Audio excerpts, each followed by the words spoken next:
আজকে বানাবো একটু নতুন রেসিপি শিউলি পাতার পকোড়া। এই পকোড়াটি বানানোর জন্য গাছের থেকে একদম আগার কচি কচি পাতাগুলো নিতে হবে, না হলে ভাজাগুলো একদমই তেতো লাগবে। তাই কচি কচি পাতাগুলো আমি তুলে নিচ্ছি বেছে। যত কচি পাতা হবে ততই ভালো হবে ভাজাটা। এই যে বেছে বেছে আমি কিছু পাতা তুলে এনেছি। এবার পাতাগুলোর বোটা আর আগার দিকটা আমি কেটে বাদ দিয়ে দেব। আর সমস্ত পাতার উল্টে পাল্টে দেখে নেব যে কোনো নোংরা বা মাকড়সার জাল, কোনো পোকা টোকা আছে কিনা। কিছু পাতা আমি ধুয়ে কুচিয়ে নিয়েছি আর কিছু পাতা গোটা রেখেছি, দুই রকমভাবে ভাজবো তাই।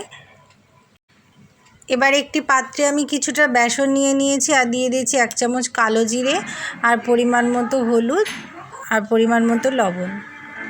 তারপর দিয়ে দেব অল্প পরিমাণ কাঁচা লঙ্কা কুচি আর দিয়ে দেব অল্প জল। জল আমি অল্প দিয়ে গোলাবো, বেশি পাতলা করব না। ব্যাটারটা আমি গাঢ় করে গোলাবো, খুব গাঢ়ও না এবং খুব পাতলাও না, মিডিয়াম রাখতে হবে, না হলে ভাজাটা ভালো হবে না, তেলের মধ্যে ছড়িয়ে যাবে। এইভাবে পাতা নিয়ে হালকা ভাজ করে নিয়ে বেসনে চুবিয়ে উল্টে পাল্টে চুবিয়ে নিয়ে গরম তেলের মধ্যে দিয়ে দিতে হবে। তেলটা আগে থেকে ভালো করে আমি গরম করে রেখেছিলাম। এইভাবে একে একে সব পাতাগুলো আমি ভাজ করে করে দিয়ে দেব।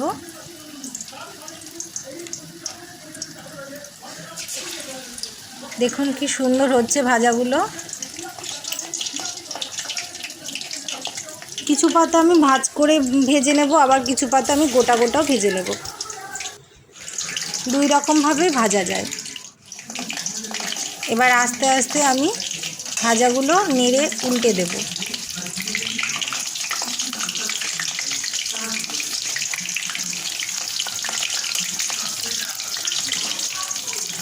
দেখুন সুন্দরভাবে ভাজা হচ্ছে, হালকা লাল লাল ভাব এসে গেছে। একটু কড়া করে ভাজবো, তাহলে ভাজাগুলো খেতে ভালো লাগবে। কে কে খেয়েছেন এই রকম ভাজা কমেন্ট করে অবশ্যই জানাবেন। দেখুন ভাজাগুলো আমার প্রায় হয়ে এসেছে। এবার আমি এগুলোকে তেলের থেকে আস্তে আস্তে তেল ছেঁকে তুলে নেব। এবার আমি দেখুন দুটো পাতা দিয়ে দিয়েছি, ভাজ না করে একদম গোটা গোটা পাতা দিয়ে দিয়েছি। দুপুরবেলা ডাল ভাত লেবুর সাথে এরকম গরম গরম ভাজা হলে আর কিছুই লাগবে না। এরপরে আমি ওই কুচনো পাতাগুলো ভেজে নেব। তার জন্য আমি নিয়ে নিয়েছি কুচনো পাতা, কালো জিরে, কাঁচা লঙ্কা, হলুদ, লবণ আর 1 চামচ কর্নফ্লাওয়ার, আর সাথে আছে বেসন। সব দিয়ে আমি একটু জল দিয়ে গাঢ় করে মেখে নেব, বেশি পাতলা করলে চলবে না। এই যে এইভাবে গাঢ় করে ব্যাটারটা বানাতে হবে।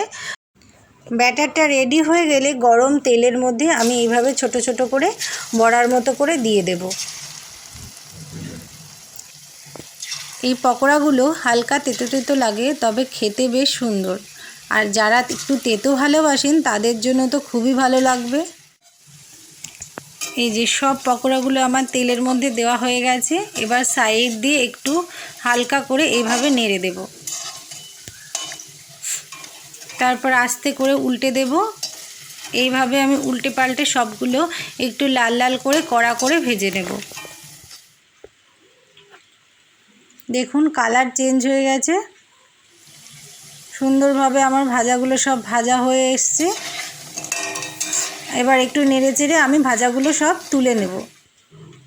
দেখুন তেল ভালো করে ছেঁকে আমি সুন্দরভাবে ভাজাগুলো তুলে নিয়েছি। এই যে আমার সব পকোড়া ভাজা রেডি।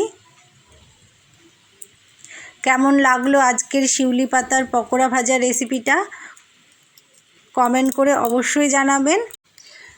ভিডিওটা ধৈর্য ধরে দেখে এতক্ষণ সাথে থাকার জন্য অনেক অনেক ধন্যবাদ।